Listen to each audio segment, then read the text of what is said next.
ഇത്രയും വെയിറ്റ് ചെയ്തൊന്ന് കാണാമെന്ന് വിചാരിച്ചതാണ്. 2-3 കാര്യങ്ങളാണ്.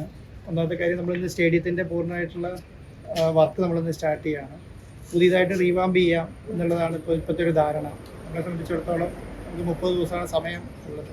നമ്മൾ ഈ വിൻഡോ വരുന്നത് November 10 to 18 ആണ്. അപ്പം ആ ടീമുകളെല്ലാം 10-ാം തീയതിക്ക് ശേഷമാണ് വരുന്നത്. അപ്പോൾ അതുമായി ബന്ധപ്പെട്ടിട്ട് നമുക്ക് എല്ലാ കാര്യങ്ങളും ഈ 10-ാം തീയതിക്ക് മുമ്പ് തീർക്കുക എന്നുള്ളതാണ്. അപ്പം റിപ്പോർട്ടർ TV ഇന്ന് തുടങ്ങിയിട്ട് സ്റ്റേഡിയത്തിൻ്റെ വർക്ക് ഏറ്റെടുത്ത് നടത്താൻ തീരുമാനിച്ചിട്ടുണ്ട്.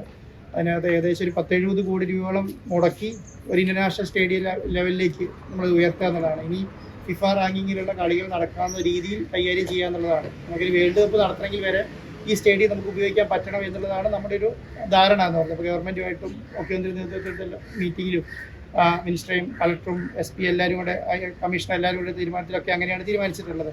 ഇനി ഒരു വലിയ രീതിയിലുള്ള മാറ്റം കൊച്ചി ഇൻ്റർനാഷണൽ സ്റ്റേഡിയത്തിൽ ഉണ്ടാവണം എന്നുള്ളതാണ്. അപ്പോൾ ഇന്ന് കാണുന്ന സ്റ്റേഡിയം ആയിരിക്കരുത് 30 ദിവസം കഴിഞ്ഞാൽ ഉണ്ടാകുക എന്നുള്ളതാണ്. അപ്പോൾ നമ്മൾ ഏറ്റവും നല്ല ലൈറ്റിംഗ്, ഇപ്പോൾ വേൾഡിൽ കിട്ടാവുന്ന ഏറ്റവും നല്ല ലൈറ്റിംഗ് സംവിധാനം നമ്മൾ ചെയ്യുന്നുണ്ട്. കോമ്പൗണ്ടിങ് സംവിധാനങ്ങൾ നമ്മൾ അങ്ങനെ ചെയ്യുന്നുണ്ട്. അതുപോലെ തന്നെ എല്ലാ കാര്യങ്ങളിലും അകത്ത് മാറ്റങ്ങളുണ്ട്. നമുക്ക് VIP സീറ്റിംഗ്, പവലിയൻ, അതുപോലെ തന്നെ ഇൻ്റർനാഷണൽ ലെവലിലേക്കുള്ള പിച്ച്, എല്ലാ കാര്യങ്ങളും ഇപ്പോൾ മാറ്റം വരുത്തും. നമ്മൾ അതിനനുസരിച്ച് എല്ലാ കാര്യങ്ങളും നമ്മളിപ്പോൾ ചെയ്യുന്നുണ്ട്.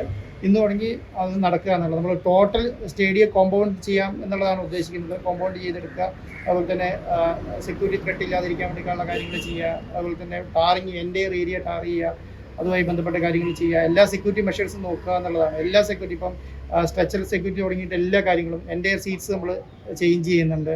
അതുപോലെ തന്നെ നമ്മൾ പിച്ചിന് വേണ്ട കാര്യങ്ങളെല്ലാം നമ്മളിപ്പോൾ ചെയ്യുന്നുണ്ട്.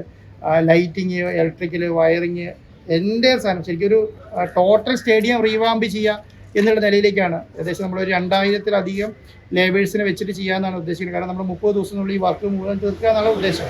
അപ്പോൾ 2000-ത്തിലധികം ലേബേഴ്സെങ്കിലും വർക്ക് ചെയ്യേണ്ടി വരും. ഒരു 30-40ഓളം കമ്പനികളുടെ വർക്കാണ് നടക്കാൻ പോകുന്നത്.